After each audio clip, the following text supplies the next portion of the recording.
No Evangelho de João, capítulo 1, diz assim: No princípio era aquele que é a palavra. Ele estava com Deus e era Deus. Ele estava com Deus no princípio. Todas as coisas foram feitas por intermédio dele. Sem ele, nada do que existe teria sido feito. Nele estava a vida, e esta era a luz dos homens.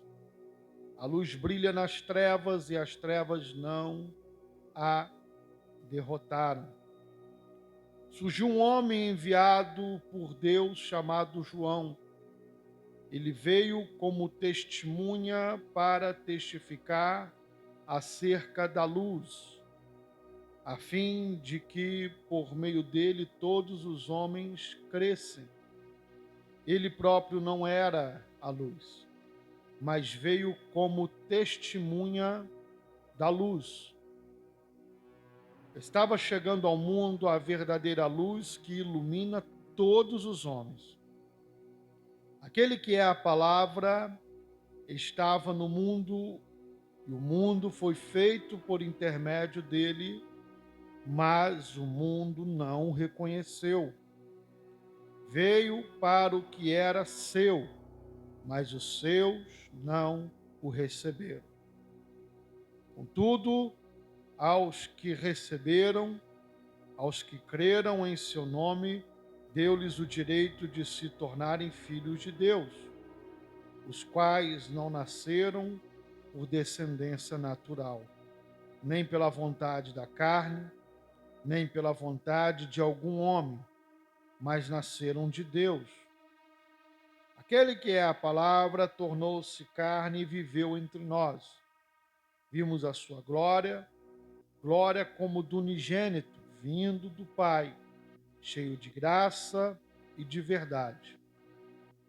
João dá testemunho dele. Ele exclama: Este é aquele de quem eu falei. Aquele que vem depois de mim e é superior a mim, porque já existia antes de mim.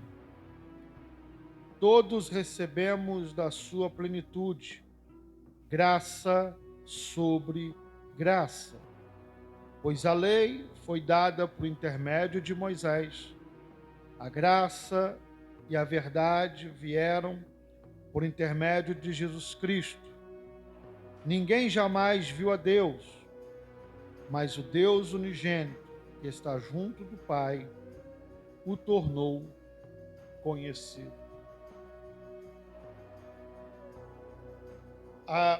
É muito importante, na análise inicial de qualquer texto, nós levarmos em consideração o propósito dos escritos. Nós vemos que havia uma dificuldade muito grande na igreja no final do primeiro século, segundo século, até mesmo terceiro século houve essa dificuldade.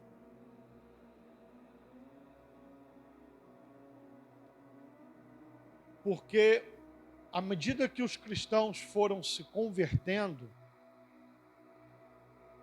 como eles traziam consigo eles traziam consigo uma carga muito grande de influência do helenismo, de religiões pagãs, eles passaram a ter algum nível de dificuldade para compreender questões do evangelho que são muito importantes, questões fundamentais.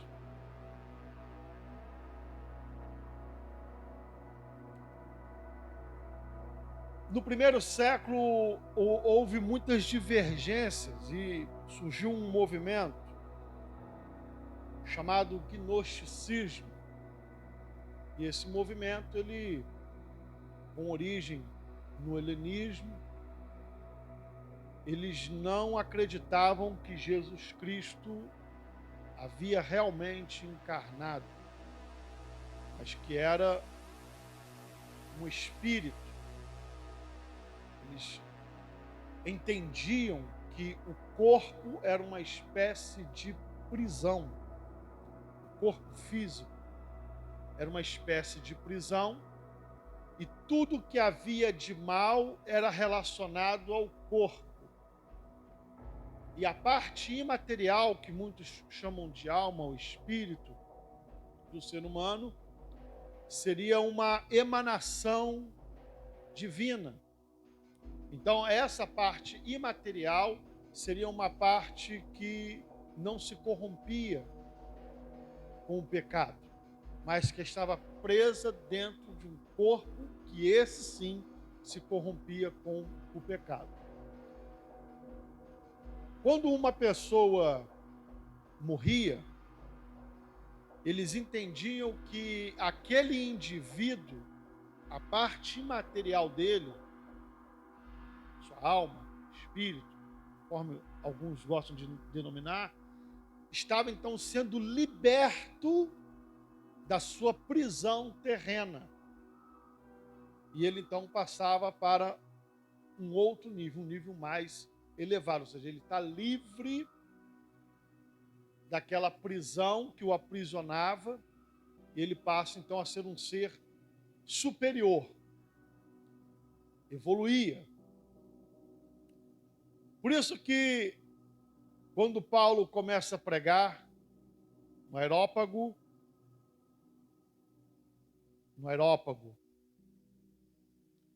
onde existia ali o panteão dos deuses gregos, você vai ver isso em Atos dos Apóstolos. E Paulo começa a pregar e todos começam a ouvi-lo. Quando Paulo começa a falar sobre a ressurreição de Jesus Cristo, eles então se escandalizam. Pode ler lá. Está louco? Outra hora a gente vai te ouvir com mais calma. Por quê? Porque eles não conseguiam compreender com clareza essas questões entre o corpo físico e a parte imaterial. E para eles era inconcebível o fato da ressurreição, porque eles entendiam que uma vez a pessoa estando livre pela morte, liberta, como que vai voltar novamente para a prisão? Então, esse tipo de conceito era um dos conceitos que existia naquela época, presente. E muitos cristãos, quando se convertiam, vinham trazendo os seus conceitos. É um problema que existe desde sempre. As pessoas, ainda hoje, trazem os seus preconceitos, né? E quando se convertem, querem impor isso para o evangelho, para a igreja. Existem muitas pessoas que querem interpretar o evangelho ao seu modo de enxergar o mundo. Muitas pessoas fazem isso. Nós encontramos dentro do seio da igreja pessoas que querem moldar o entendimento, né, do mundo, colocar ele dentro daquele molde do que ele entende do que seja o certo. Nunca foi dessa forma e nunca será. Não é da forma como nós achamos, é da forma como Deus determinou. É nós que temos que nos enquadrar às Escrituras e aos ensinos sagrados, e não o contrário. Um dos grandes problemas de hoje é a relativização. Tudo está sendo relativizado hoje. Então, pecado na Bíblia é pecado e ponto. Mas hoje já existem igrejas que relativizam o pecado a tal ponto por exemplo, que já existem igrejas até para homossexuais. E eles entendem que não estão em pecado. Eles entendem que o pecado, por exemplo, é se um par deles, né, que moram juntos, que vivem juntos, é se eles traírem o seu cônjuge, conforme eles entendem, uma outra pessoa, aí seria o pecado. Mas se eles permanecerem fiéis um ao outro, não é o pecado. É uma relativização. A Bíblia continua sendo a Bíblia. Não vai mudar por causa de A, por causa de B. Nós vemos que o apóstolo Paulo, ele, assim como Cristo, né? Primeiro Cristo falou sobre isso. Muitos virão em meu nome e enganarão a muitos. Depois Paulo falou: eu estou indo para morrer. E depois da minha partida, surgirão no meio de vocês lobos devoradores, que não perdoarão o rebanho. Em outra oportunidade, ele diz que nos últimos tempos seriam tempos difíceis. Quando nós olhamos para a história do mundo, nós vemos que as coisas estão se apertando cada vez mais. E os nossos dias estão se tornando dias extremamente difíceis. Até mesmo no nosso país, que é um país abençoado com liberdade religiosa, coisa que em muitos países não existe, não é a realidade da maioria dos cristãos, tá? Nesse momento há cristãos que estão sendo martirizados por causa de sua fé. Até aqui onde nós temos essa tal liberdade religiosa, nós vemos que os dias estão difíceis. Você já não pode falar qualquer coisa porque determinado grupo se ofende ou porque algum outro grupo acha que está errado, é ofensivo. Se você coloca nas redes sociais, alguém denuncia, vem lá a rede social e derruba a sua postagem. Falando de Bíblia, irmãos. De Bíblia. Vocês sabiam, por exemplo, que um influenciador no YouTube, existe uma série de palavras que ele não pode falar? Por exemplo, se ele falar inferno, o vídeo dele é desmonetizado. Ou seja, não recebe nenhum patrocínio. Ele pode ter 1 milhão de seguidores, o vídeo vai ser desmonetizado. Então há uma série de censura, tá? Já está acontecendo. Às vezes as pessoas não prestam atenção. Já ouviram falar da história da panela com água? Você coloca o sapo dentro, aí depois tu acende o fogo embaixo da panela, a água vai esquentando aos pouquinhos e o sapo não percebe. Está ali tranquilo, daqui a pouco a aguinha vai ficando, né, morninha, tá gostosa, tá boa, daqui a pouco vai esquentando, quando estiver fervendo, quando ferver, já era, não dá tempo mais de fazer nada. Isso está acontecendo com a nação brasileira, porque em outros países já aconteceu. O bicho já está pegando, a água já está fervendo. Tá?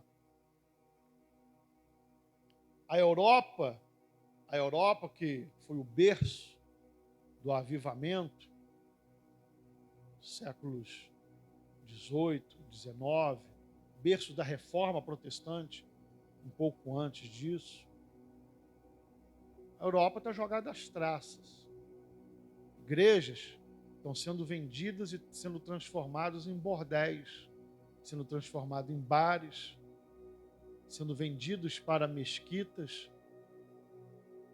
As igrejas onde outrora houveram histórias, né, lindas, sobre o protestantismo, sobre avivamento, igrejas históricas estão abandonadas. Há igrejas que estão fechadas, que não têm mais cultos. Deixa eu dizer uma coisa para vocês. Os tempos estão difíceis. Não se pode tentar relativizar a palavra de Deus por causa dos nossos conceitos. Então o camarada vem de fora, tem os seus conceitos, e quando ele chega na igreja, ele quer impor aquilo que ele acha que está certo, ou adequar. E aí, aquilo que nós entendemos que é o evangelho vai se tornando um bicho de várias faces e acaba se tornando irreconhecível. O problema da igreja primitiva, a igreja primitiva passou por isso. Por que vocês acham que Paulo mandou as mulheres se calarem nos cultos? Ah, porque ele era machista. Esse é a retórica de hoje, né? Há movimento feminista dentro das igrejas. Feminismo é um movimento diabólico, tá? Ou é cristão ou é feminista. Não dá para ser feminista e cristão, tá? Mas há sim um grupo que dizem que os apóstolos eram machistas e tal. Deixa eu dizer uma coisa para vocês. Por que Paulo mandou as mulheres se calarem? Muitas dessas mulheres se convertiam, elas eram de religiões pagãs, de cultos a deuses pagãos. Muitas dessas mulheres exerciam liderança dentro das suas antigas religiões. Quando uma pessoa exerce uma liderança dentro de uma religião, ele tem isso consigo, tá no sangue dele, ele está acostumado a liderar, a falar, a ensinar. E quando essas mulheres vinham, elas tinham os seus conceitos e na hora do culto elas se levantavam e começavam a debater e questionar. Atrapalhavam o culto, a ordem do culto e gerava tumulto. O que Paulo falou? Se calem. Quer aprender? Tem dúvidas? Vai perguntar para o marido em casa. Esse era um dos motivos. Não tem nada a ver com machismo. Na religião judaica, na cultura judaica, melhor dizendo, não existia esse problema por causa do patriarcado. Então, as mulheres tinham já um costume de serem mais submissas. Mas na cultura helênica, não. Na cultura helênica, as mulheres tinham muita liberdade. Paulo precisou refrear isso, porque senão não ia ter nem culto. Ia haver aquela interrupção. E precisou-se então fazer dessa forma. Uma série de coisas que as pessoas acham, isso aí é machismo, isso aí é isso, é aquilo. Não é. Quando você vai estudar a história das igrejas, da cultura, você começa a entender um pouco melhor do porquê que aquilo precisou ser feito. Então, naquele momento, precisou-se que aquelas mulheres calassem a boca, porque estavam atrapalhando para o bem da maioria. Não é que a mulher não possa ensinar na igreja. Não é isso. Vocês veem que muitas igrejas tradicionais hoje mulheres pregam, ensinam. Não tem problema nenhum. É dentro daquela questão é que não poderia. Quando estava o quê? Tirando a autoridade do pastor, por exemplo. O pastor lá vinha, ensinava uma coisa, a mulher se levantava e, não, eu não concordo com isso. Eu acho que tem que ser assim, assim, assado. Era o que acontecia. Então, qualquer pessoa que se levantar e achar qualquer coisa contra a palavra de Deus, seja homem ou seja mulher, tem que se calar. Sentar para poder aprender.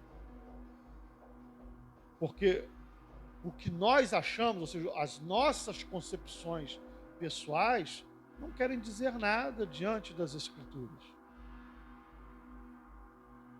Quando João escreveu esse evangelho, o intuito dele é claro.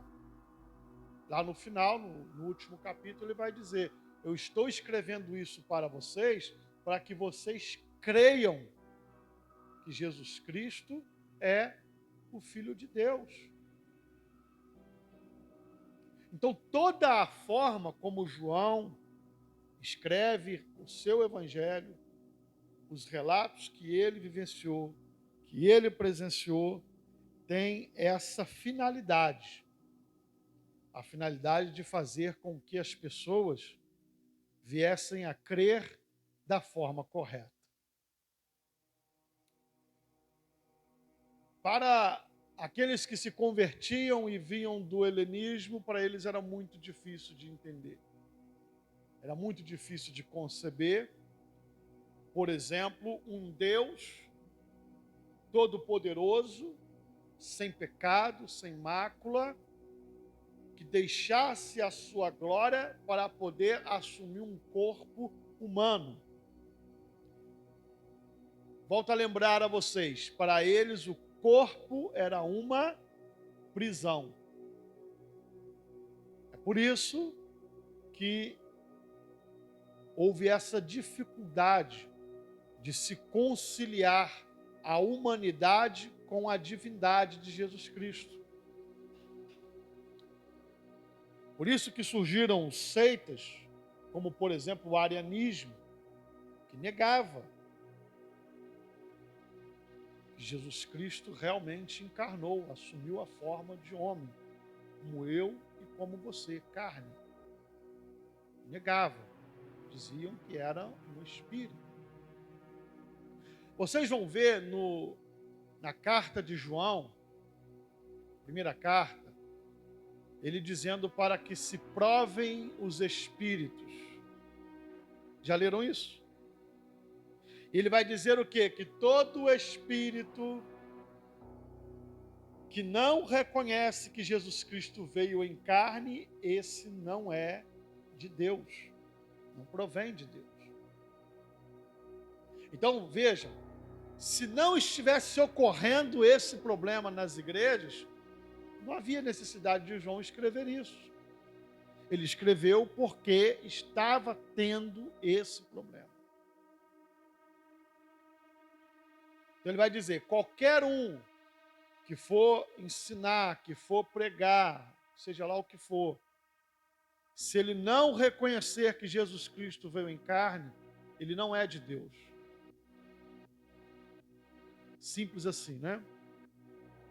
Nos nossos dias tentam relativizar. Aí ele pensa assim, mas ele tem outras qualidades, né? E tal. João já não tinha esse pensamento. João já logo vai dizer, não é de Deus. Não vem de Deus. Por que é muito caro isso? O princípio da nossa redenção, ele se baseia em quê? Na encarnação do Verbo.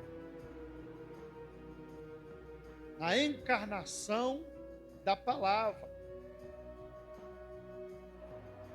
É o princípio. Deus deixa a sua forma divina para poder assumir a forma de criatura. Ou seja, semelhante ao homem.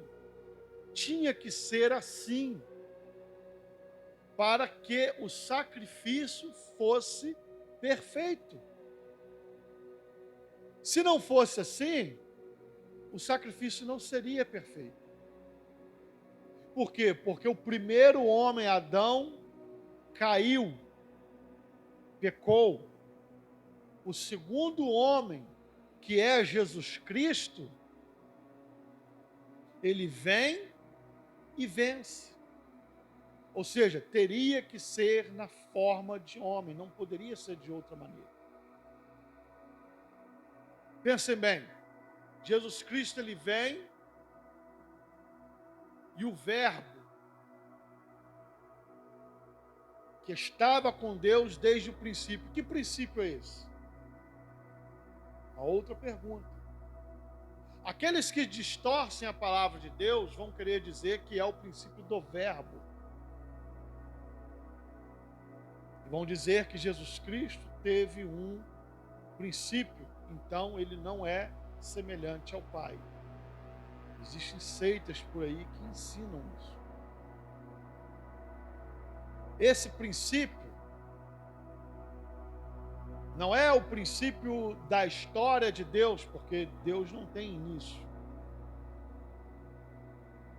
Esse princípio é o princípio da revelação de Deus para os homens.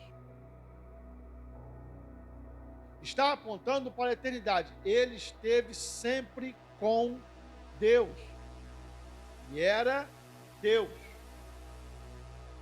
Existe uma seita que mudou as palavras da Bíblia, e quando chega nesse texto, eles escrevem assim: ele estava com Deus, ele era um Deus, com letra minúscula. Diga. Então, é exatamente esse ponto eu estava esperando tu chegar. Todos podem observar que está escrito na Bíblia, em 1 João, versículo 3, há um detalhe que eu sempre me perguntei muito. O versículo diz o seguinte: todas as coisas foram feitas por intermédio dele, e sem ele, nada do que foi feito se fez.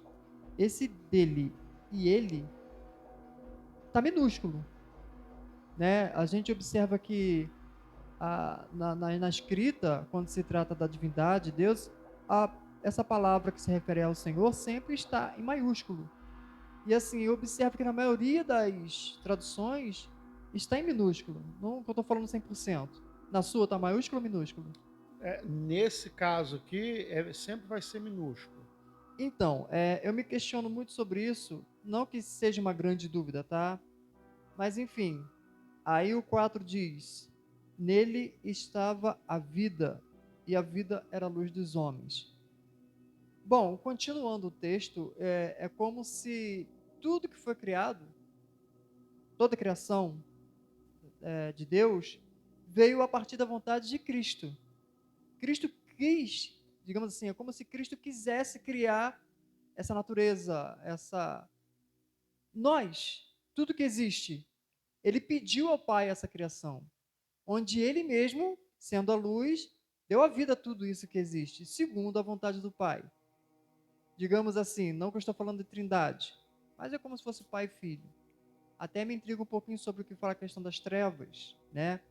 Que por ele ser a luz, a treva não impede, não o atrapalha, não o impede, né? Não impeça, né?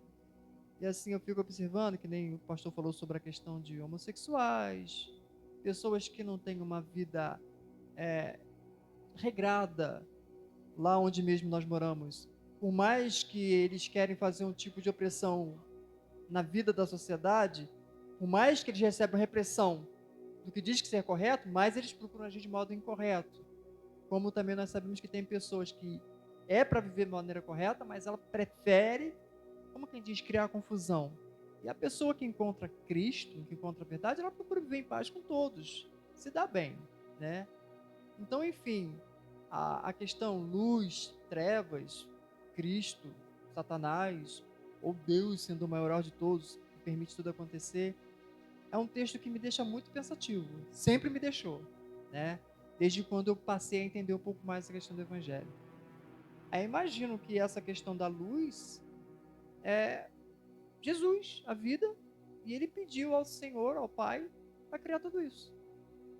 Bom, não sei se eu estou errado, é um pensamento, né? Mas enfim, Você me questionou sobre essa questão da minúscula aí no 2, no versículo Tá. 3. A palavra que se refere a Cristo aí está com letra maiúscula, que é verbo ou palavra, depende da sua versão. Se tiver verbo, vai estar verbo com letra maiúscula. Se tiver palavra, vai estar palavra com letra maiúscula. O restante são pronomes demonstrativos. Não tem o porquê estar maiúsculo, sendo que já tem verbo e palavra devidamente com letra maiúscula, apontando para a divindade de Jesus Cristo. Mas sobre a questão da criação, nós não sabemos como foi essa mecânica. Então eu não posso dizer assim, Cristo pediu ao Pai para ele poder criar as coisas. Não tem isso em texto algum. Não existe isso em texto algum.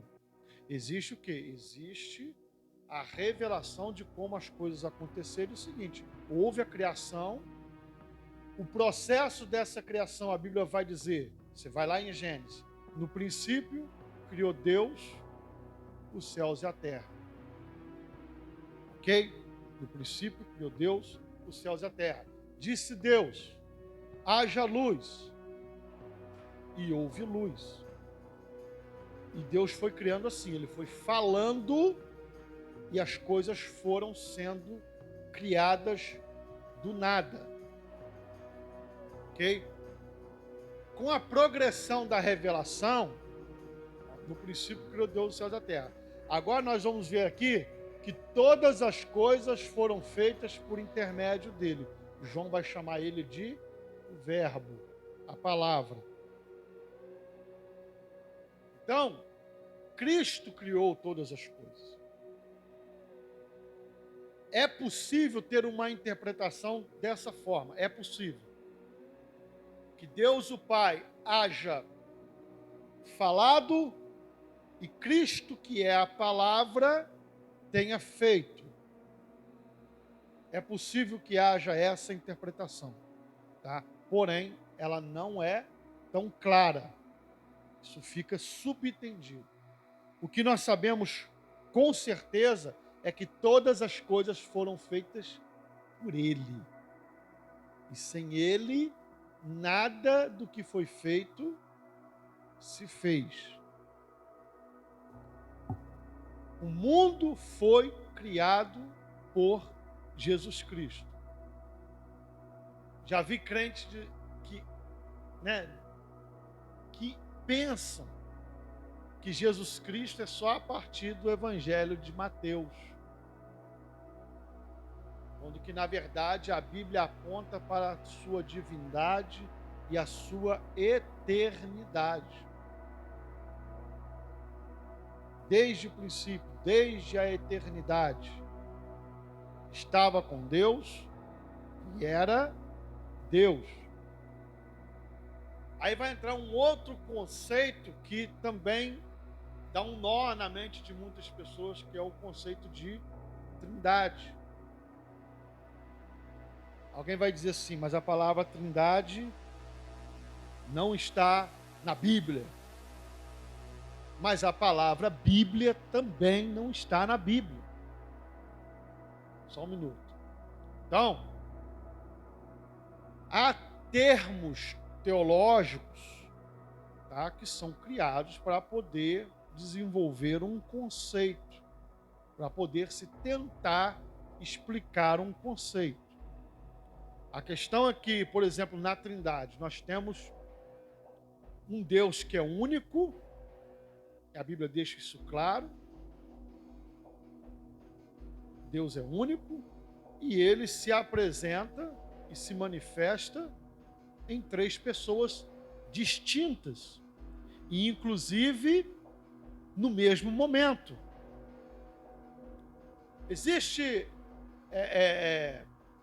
uma doutrina chamada unicista, que eles creem de uma forma diferente na Trindade. Eles creem que a Trindade seriam manifestações de Deus de formas diferentes em tempos diferentes. De uma forma, em um tempo ele se manifestou como Pai, em outro tempo ele se manifestou como Filho e, por último, se manifestou como o Espírito Santo. O problema é como explicar o batismo de Jesus Cristo. O Verbo encarnado sendo batizado, o Espírito Santo descendo sobre ele na forma corpórea de uma pomba e uma voz do céu dizendo: "Esse é o meu filho amado, em quem eu tenho prazer". Ouvi-o. Como explicar isso? Então, são situações que jogam determinados argumentos e conceitos por terra. Fala. Então, ficou muito bem colocado a questão de que muitos ainda se enganam, pensando que Cristo veio a existir somente após o Novo Testamento. Nós sabemos que há profecias, como o próprio Daniel falando de Jesus, né, do caso do Messias, e nós entendemos que no nosso conceito de conhecimento a gente vê como Cristo. Assim como João tem o nome de João o Batista, ele veio, né, falar sobre Cristo, né, mostrar o caminho. Nós entendemos que Cristo é a pessoa dada por Deus encarnado como Jesus, que o próprio Deus deu esse nome. Então, Cristo é nada mais nada menos que o Salvador, né? E a gente sabe que Jesus é o nome dado a ele. Então, assim, infelizmente, tem muitas pessoas que pensam que Jesus veio a existir somente depois do Novo Testamento, sabendo que essa palavra aqui de João, ela já confronta muito a questão da Trindade, que nem eu falei da idade, mas a questão da Trindade, e se a pessoa não olhar para o campo espiritual, ela vai ficar com, digamos assim, realmente um grande parafuso na cabeça. Porque a única questão que me pegou mesmo foi essa questão do minúsculo, porque no versículo 2 fala, ele estava, já está maiúsculo, né? Então, enfim, foi muito bem colocado isso daí. Início de frase sempre com letra maiúscula. Sim, devido a Por isso esse ele aí está com letra maiúscula, está iniciando a isso, frase. Aí já é uma regrinha básica de ortografia. português, né? Isso, ortografia. O João quer falar. Os irmãos podem se manifestar, tá? Fique à vontade. Meus irmãos, a Bíblia é muito clara. E tem algumas questões que nós nunca vamos ter resposta. E o povo judeu, quando foi criado por Deus, ele também tinha algumas dúvidas. Aí veja que o Espírito Santo, pela voz de Moisés, disse a esse povo: as coisas encobertas são para o Senhor nosso Deus. Porém, as reveladas são para nós e para os nossos filhos, para sempre, para cumprirmos toda a palavra desta lei. Então, quando a gente fica questionando A, B, C, do alfabeto inteiro, está encoberto. É para o Senhor. Porque o que Ele quer que seja revelado foi escrito. É para nós. Então não adianta eu querer ficar tentando descobrir a mente de Deus. É dele. É para Ele e por Ele. Quando Ele quer revelar sua mente, Ele deixou escrito.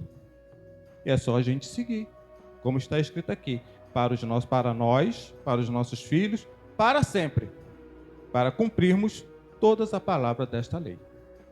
Então a gente fica perdendo tempo e questionando A, B, C, o A até o Z, e não vai chegar a canto nenhum, porque está aqui. São encobertos para Deus. E a gente, para entender Deus, só vai entender o que está revelado, que foi que Ele colocou em sua palavra. Então, o que está encoberto, realmente está encoberto, tá? Existem algumas mecânicas que não nos é revelado mesmo. Mecânicas, processos, nós nunca vamos saber. Talvez saibamos um dia na glória, tá? Ou não, né? Talvez saibamos ou não. Mas existem outras coisas que estão encobertas não porque Deus encobriu, mas porque as pessoas não buscam. Então a gente tem que saber diferenciar o que está encoberto por Deus e o que está encoberto por uma questão de incapacidade de alguns indivíduos. Não estou dizendo todos, de alguns indivíduos que não têm capacidade de compreender, de entender. Então a gente tem que tomar muito cuidado, e eu sei que Deuteronômio 23 é a aspirina dos teólogos. Por quê? Porque chega em determinado momento da teologia e que realmente tem coisas que não se explicam, não conseguem se explicar. Então esse texto aí é chamado de aspirina do teólogo. O cara está ali com aquela dor de cabeça, não consegue explicar, aí vem esse texto para poder acalmar a alma daquele que se debruça sobre os estudos. Tem coisas que sempre estarão encobertas. E isso tem que estar na nossa mente também para poder nos dar um alívio e um refrigério em algumas situações. Só não podemos confundir isso, por exemplo, com pessoas que não põem nem a mão na Bíblia e vai querer usar, de repente, um texto como esse daí para dizer, isso aí está encoberto. E não está.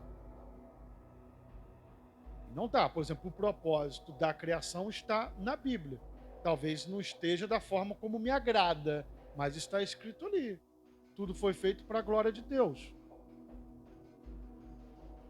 Qual é a mecânica disso? Aí as pessoas vão querer especular, mas tudo para a glória de Deus.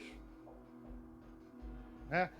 Quer ver uma outra coisa que entra não faz parte essencialmente desse texto, mas só para vocês entenderem essa questão. A questão do diabo, a existência dele. Foi um anjo que caiu, sim ou não? Sim. Onde está escrito? Ué, gente. Existem textos que supõem, dá-se a entender, os primeiros intérpretes cristãos entenderam dessa forma e a partir daí então tornou-se tradição no cristianismo entender dessa maneira. Mas claramente não tem. Tem um texto lá em Ezequiel, em Isaías, a profecia está falando de rei. Mas tem uma metáfora ali, está comparando com o quê? Eu entendo dessa forma.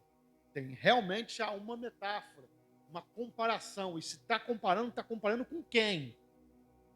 Eu entendo dessa forma, ok. Mas claramente, não diz. Vocês querem ver uma outra coisa que dá pano para manga também? Por exemplo, a questão de que a igreja não passará pela grande tribulação. Muitos creem assim, talvez a maioria, sim ou não? Onde está escrito isso? Não tem. Mas aí a pessoa vai vir com um monte de versículo. Não está dizendo.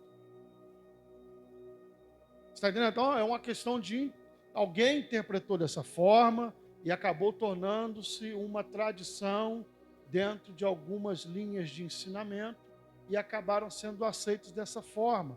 Mas se nós partirmos para a Escritura mesmo, de verdade, nós vamos ver que não diz.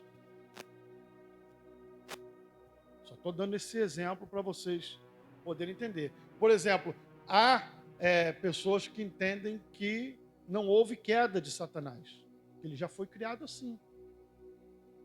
Que Deus o teria criado dessa forma para um propósito e tal.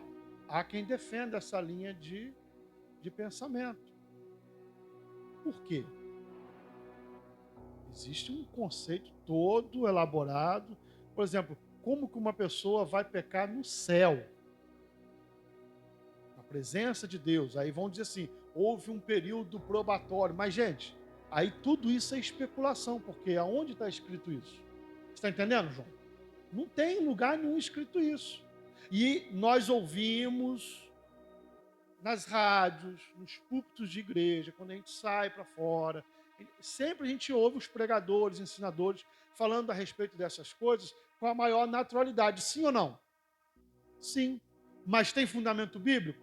Não tem. A minha preocupação toda é essa. Eu não estou dizendo que eu não erro. Uma vez ou outra a gente vai dar uma canelada, mas eu tenho essa grande preocupação em falar algo que não haja embasamento bíblico, só porque, né, virou moda aí em determinado movimento dentro do cristianismo, é moda acreditar dessa forma, que eu tenho que entrar nessa onda também não, irmãos. A gente tem que ficar com a Bíblia. Tu chegou a fazer o seminário, Jazuba? Não, né? Tu assistiu aulas, né? Tu deve ter ouvido falar lá que o estudante da Bíblia deve ser biblicista. Biblicista, ou seja, tem que ser uma pessoa fundamentada na Bíblia. Um dia eu estava trabalhando em casa, fazendo um serviço de pedreiro. Não sou pedreiro não, mas estava fazendo lá um serviço de meia colher. E eu peguei, como não ia dar para me ler a Bíblia e trabalhar, eu peguei e coloquei a Bíblia no áudio. Sabe? Fica falando? Coloquei ela dentro de um balde e deixei o balde apontado para mim para o som. Daí, trabalhando e ouvindo. O dia inteiro. Trabalhando e ouvindo. Até que chegou um determinado versículo que a pessoa falou. Opa! Voltei lá. Aí eu parei tudo. Aí eu fui ver o texto. Aí já parei tudo, fui ver o texto. Aí eu tenho um aplicativo que compara versões. Aí eu vi que tem versões que falam de um jeito, tem versões que falam de outro. Aí o que eu fiz? Mandei pro meu mestre do seminário. E aí? Aí ele fiz um questionamento, ele coçou a cabeça também. Nunca parei para ver isso aí. Peraí que eu vou chamar um professor de hebraico. Aí entrou em contato com um professor de hebraico e tal. Rapaz, o negócio rendeu tanto, mas foi gente de tanto lugar que foi acionado. Áudio vindo de Volta Redonda, Barra Mansa, até do exterior. O troço rendeu muito. Aí o que aconteceu? Eu tive que parar só para pesquisar o porquê daquele versículo. Só para pesquisar o porquê daquele versículo. E a resposta que eu obtive foi mais ou menos satisfatória. Entendeu? Mas aí entra uma outra questão sobre a questão de se ter maturidade espiritual e emocional. Ao chegar num texto desse, eu vou entender aquilo que o João citou ali. Uma coisa que está encoberta. Por quê? Porque por mais que você estudou, pesquisou, você não tem certeza. Então, estar-se encoberto. Eu posso ter, pessoalmente, entender de uma forma, pode ser que seja assim, mas eu sei que é uma possibilidade. Então, não há certeza. Eu não vou chegar no púlpito e pregar. Não vou fazer isso.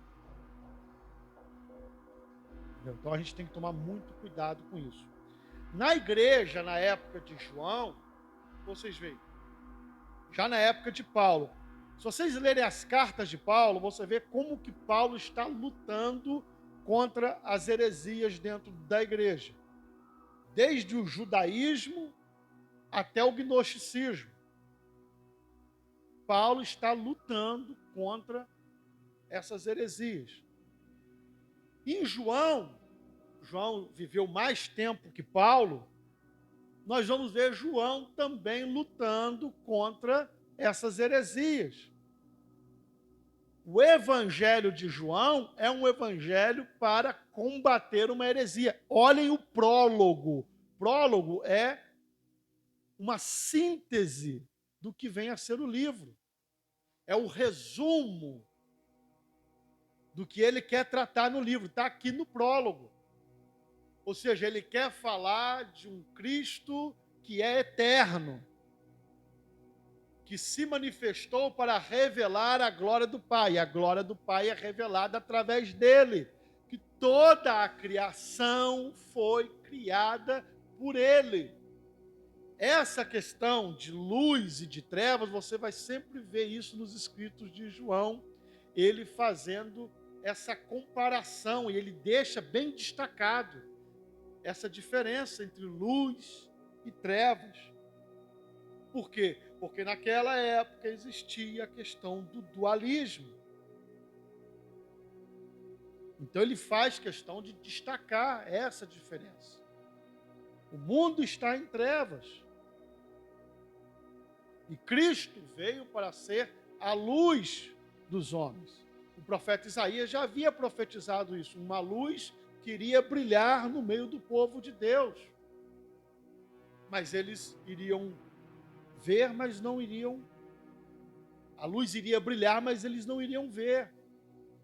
Não iriam enxergar. Cristo é a luz para iluminar a todos os homens. Quando nós começamos a entender algumas coisas, outros textos sagrados passam a fazer mais sentido para nós.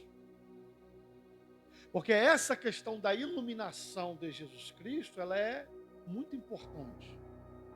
Ela é primordial. Por exemplo, para o judeu, na época de Cristo, também nos dias de hoje, os que não são convertidos ou que não se converteram, eles estão esperando um outro Messias. Sabe o que isso significa? Que a luz veio, mas eles continuaram nas trevas. Para essas pessoas, é impossível elas serem novamente iluminadas. Por quê? Porque a luz veio até eles e eles rejeitaram. Significa o quê? Eles estão esperando uma outra luz. Essa luz nunca virá. Nunca virá. Não vai ter. Mas eles estão esperando. É por isso que é impossível eles receberem uma nova iluminação. Não haverá. Porque a luz que ilumina todo homem é Jesus Cristo. Vamos pensar no quesito de trevas espirituais. O pecado é o que faz separação entre os homens e Deus. Então a Bíblia sempre vai fazer essa distinção. O pecado é um muro, é uma barreira que separa os homens de Deus. Os homens estão entregues aos pecados. Quando nós lemos o livro do profeta Isaías, o capítulo 1 do livro de Isaías é extraordinário. É mais ou menos o capítulo 1 da carta do apóstolo Paulo aos Romanos.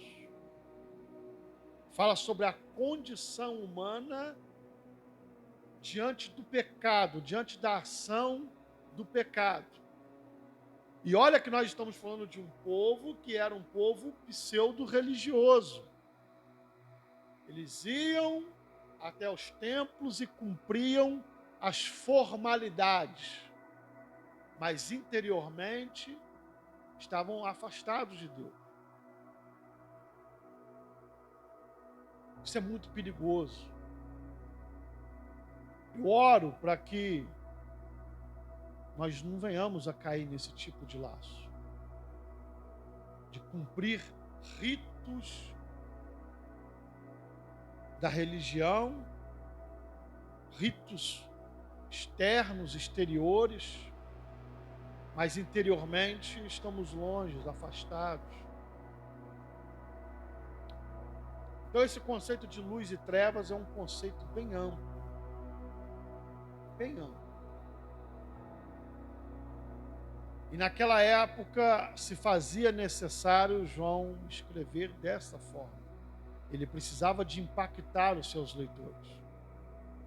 Eles precisavam entender a urgência do que ele estava dizendo. Eles precisavam entender o tamanho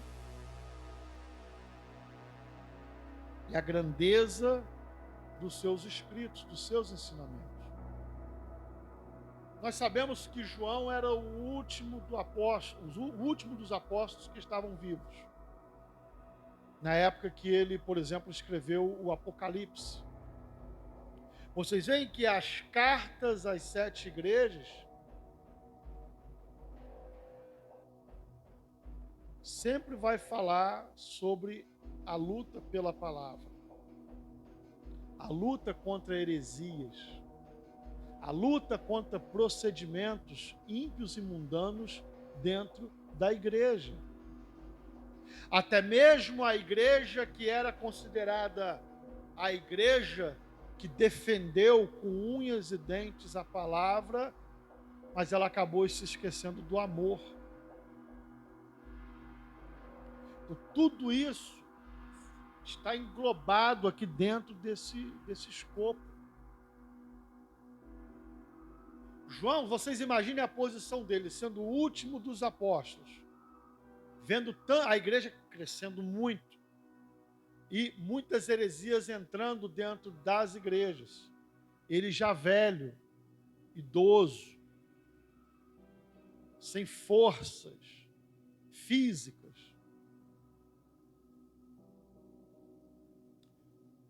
Isso não é um fato bíblico, é um fato histórico, tá? João, nos seus últimos dias, nos últimos tempos dele, quando ele já não tinha mais forças para poder andar, os discípulos levavam ele para as reuniões nos braços. Ele ia carregado e já não tinha forças nem para falar ou para ensinar. As únicas palavras que ele conseguia dizer, que ele dizia para a igreja era: filhinhos, amai-vos uns aos outros. E toda vez que eles pegavam, ele levavam para a igreja e na hora dele falar, ele só dizia isso: filhinhos, amai-vos uns aos outros. Aí, segundo Jerônimo, né, os discípulos perguntaram: mestre, o senhor sabe tanta coisa, por que o senhor só fala isso? E ele dizia o seguinte: quem cumpre isso, cumpre todos os mandamentos de Deus.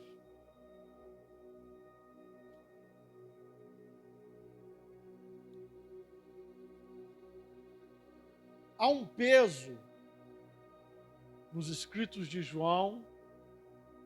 Vocês veem que ele é diferente dos evangelhos sinóticos.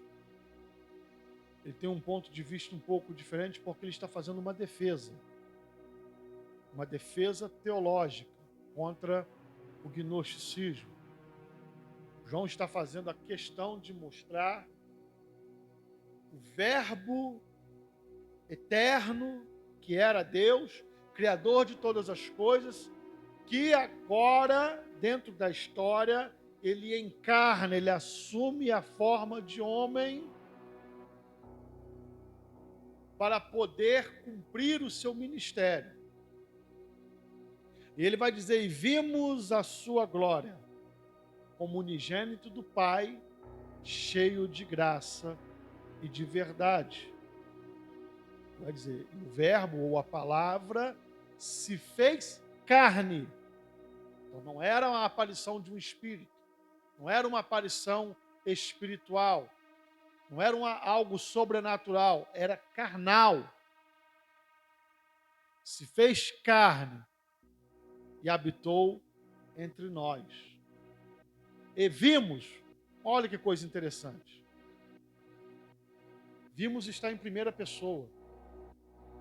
Ou seja, ele era uma testemunha ocular. Diferente, por exemplo, do evangelho de Lucas. Lucas provavelmente não viu, porque ele vai dizer nos seus escritos que ele pesquisou para poder escrever o seu evangelho. Não desmerecem nada. São questões que apenas tornam diferente o modo de demonstrar a história. E vimos a sua glória.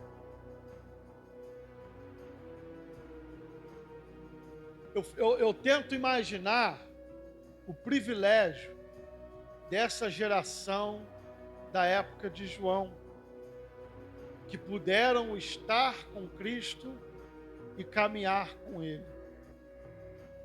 O tamanho do privilégio é difícil até de imaginar.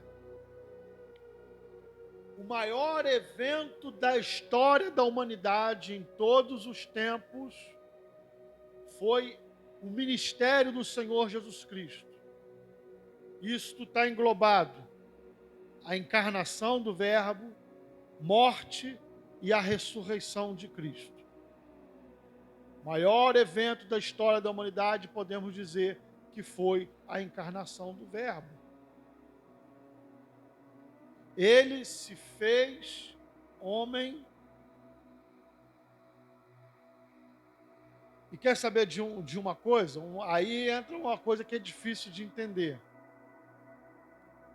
O amor de Deus,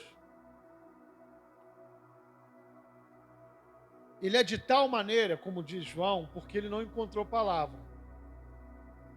Aí aqui entra algo que foge da compreensão humana. Você pode tentar criar as palavras, mas elas nunca vão ser suficientes para poder explicar. Por isso João vai dizer, Deus amou o mundo de tal maneira que deu o seu Filho. Esse dar o seu Filho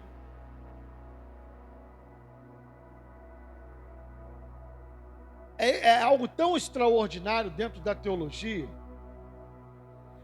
porque Jesus Cristo, a Bíblia vai dizer que ele, mesmo sendo Deus, Paulo fala sobre isso, não tomou por usurpação ser igual a Deus, mas ele se submeteu. Ele assumiu a posição de servo e veio cumprir os planos e os decretos eternos, em total submissão, mesmo sendo Deus. Uma outra coisa interessante. Qual é a forma de Deus?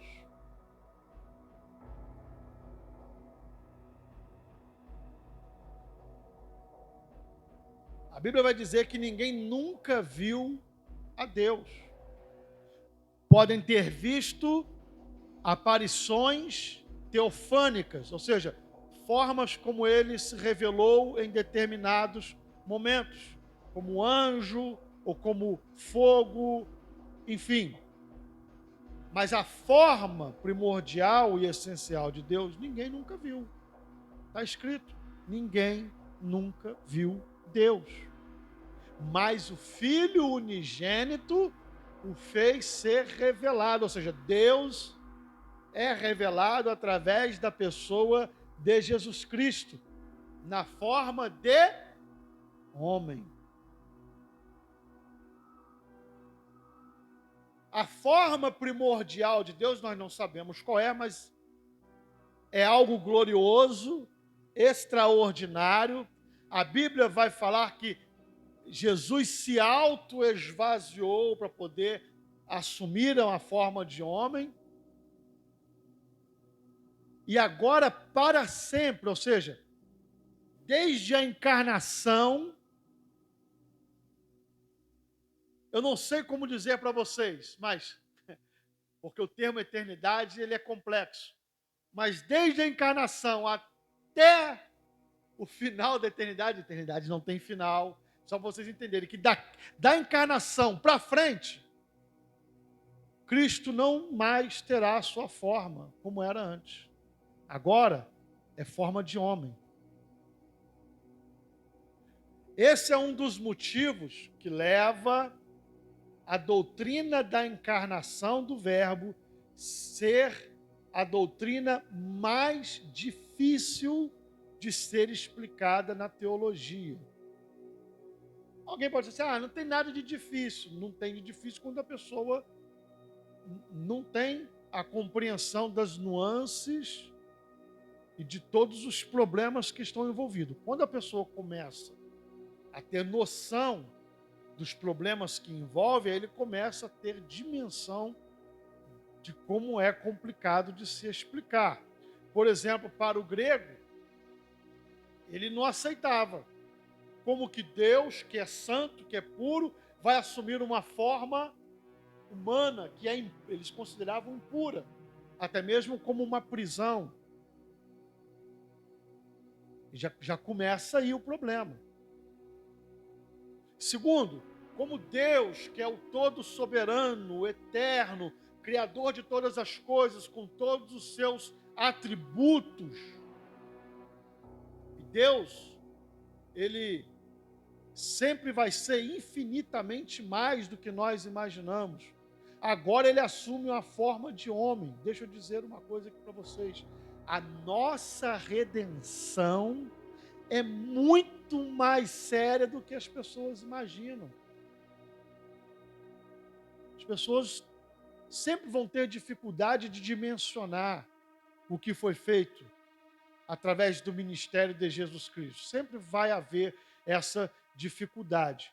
Mas eu penso que em alguns casos é tão gritante, porque ele desfez da sua glória, abriu mão da sua glória para agora ter um corpo semelhante ao meu e ao seu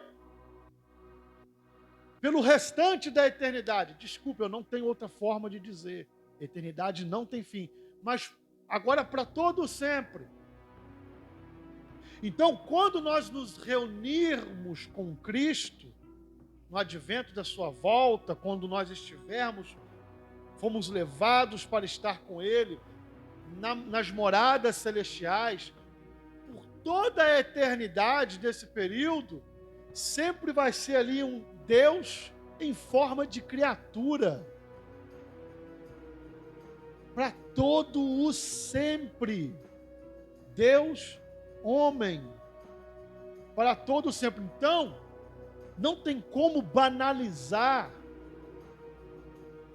o resgate de Cristo na cruz do Calvário, tentar relativizar, porque foi algo extraordinário, que está acima, muito acima da nossa compreensão, e as pessoas às vezes falam de tal forma que parece que ele está ouvindo um noticiário da economia do país, algo corriqueiro e normal, e não é.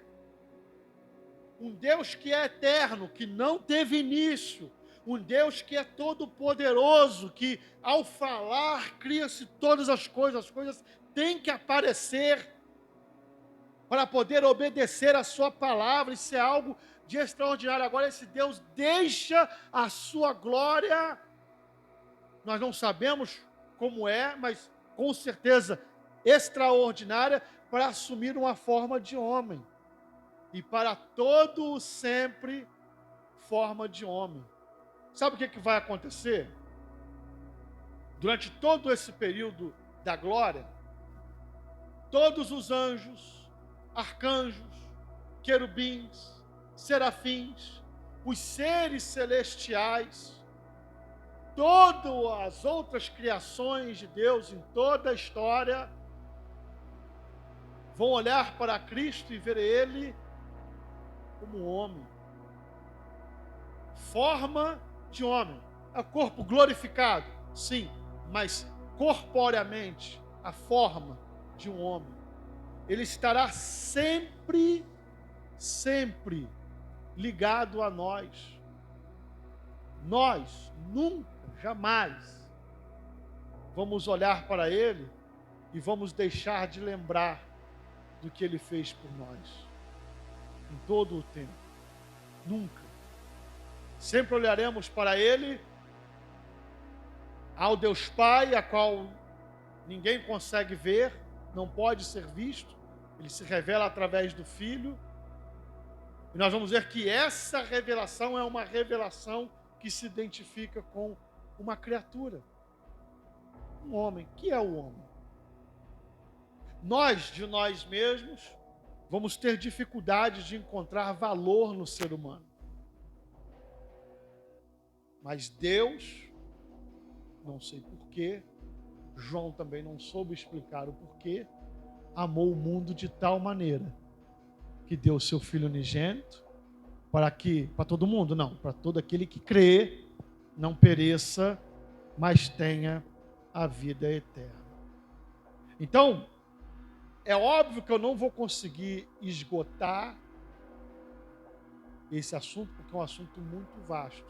Mas vocês conseguem, pelo menos, vislumbrar um pouquinho do que foi feito na encarnação do Verbo?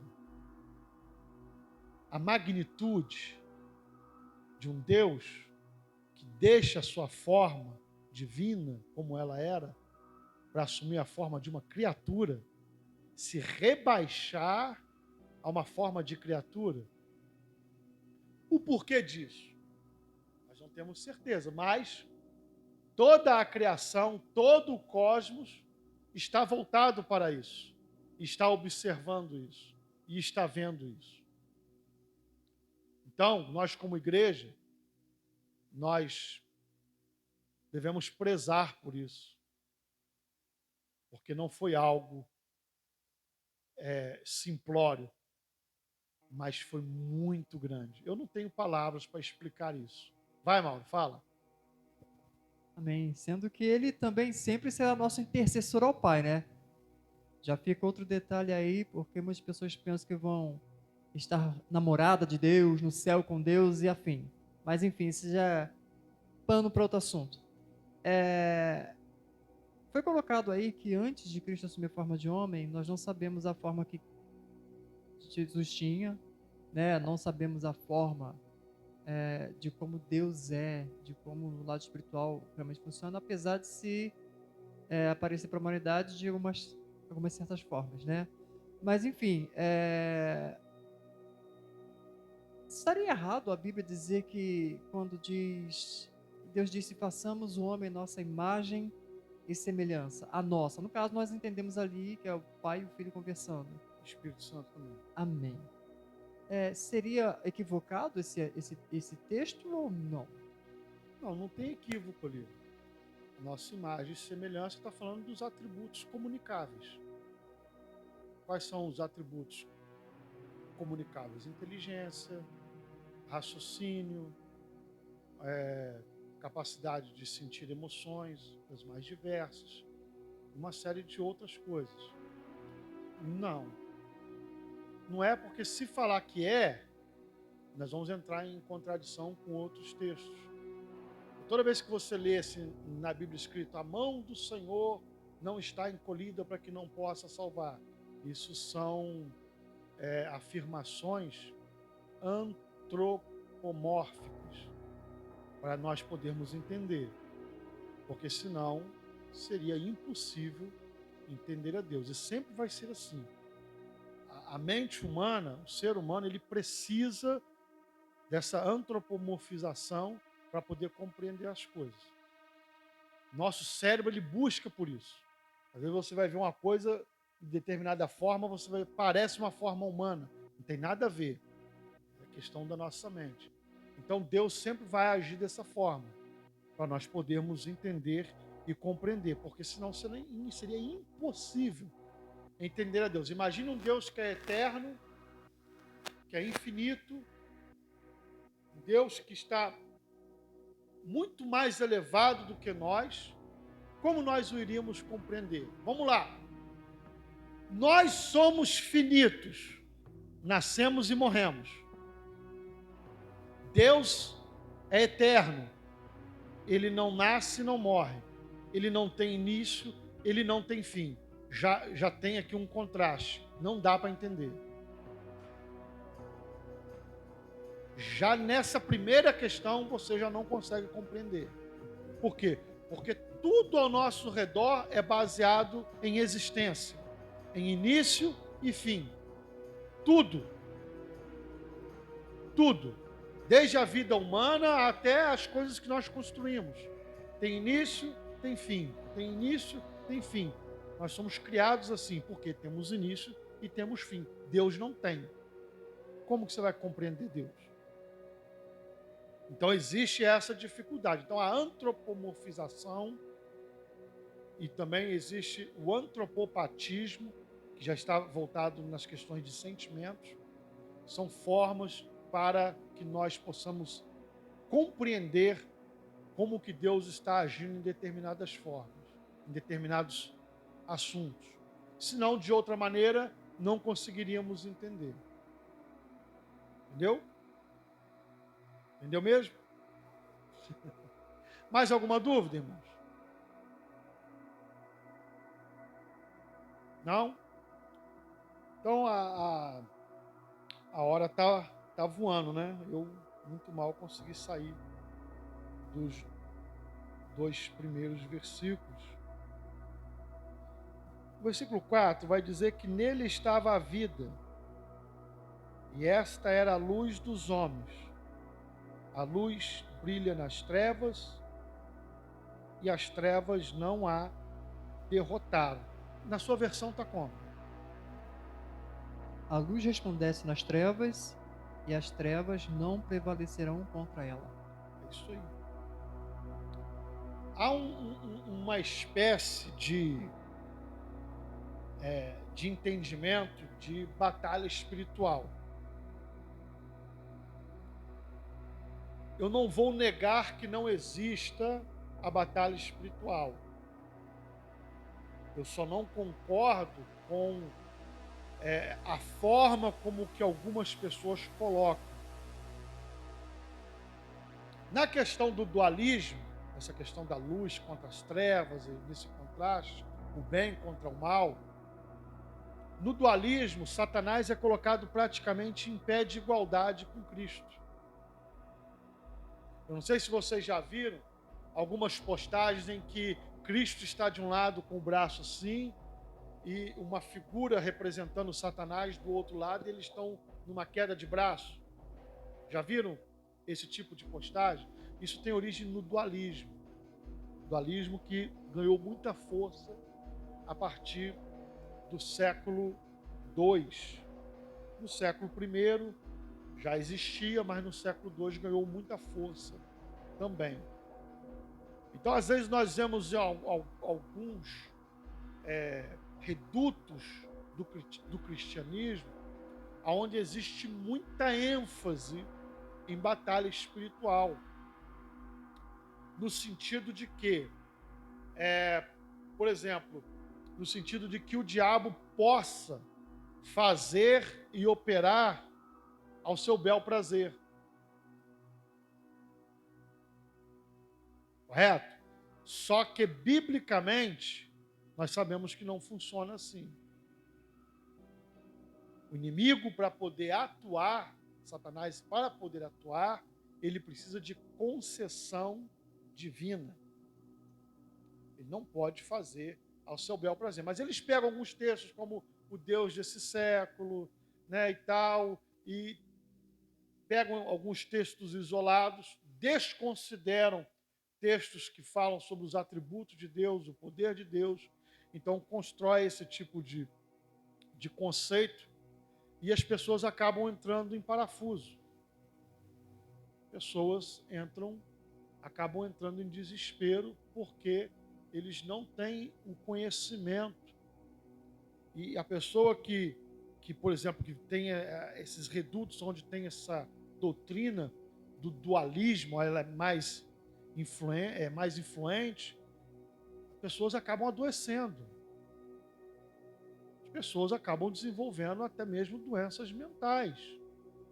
Pessoas que acabam vendo o demônio em tudo. Tudo que acontece, que ele entende que é algo de ruim, ele vai dizer que é o diabo, que é a fúria do inimigo. Oi? Não, mas até na igreja. Você está na igreja, mas se você não fizer o que te falaram para fazer, o inimigo te pega. Tem isso ou não tem? Muito.